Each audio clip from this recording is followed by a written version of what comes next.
ప్రపంచ వేగపు రారాజు Usain bolt రికార్డులకే సవాల్ విసిరేలా సాంకేతిక ప్రపంచంలో ఒక అద్భుతం చోటు చేసుకుంది.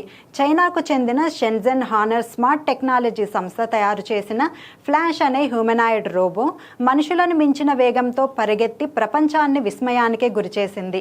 బీజింగ్లో జరిగిన ఈ జువాంగ్ హాఫ్ మారథాన్లో ఈ రోబో 21 కిలోమీటర్ల దూరాన్ని కేవలం 50 నిమిషాల 26 సెకండ్లలోనే పూర్తి చేసి సరికొత్త ప్రపంచ రికార్డును నెలకొల్పింది.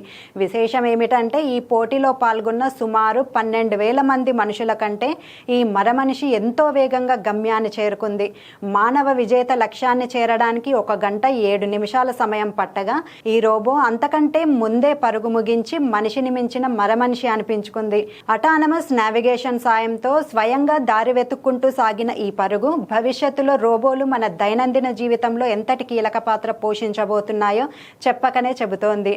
సైన్స్ ఫిక్షన్ సినిమాల్లో చూసే దృశ్యాలు ఇప్పుడు కళ్ళ ముందే ఆవిష్కృతమవుతున్నాయి.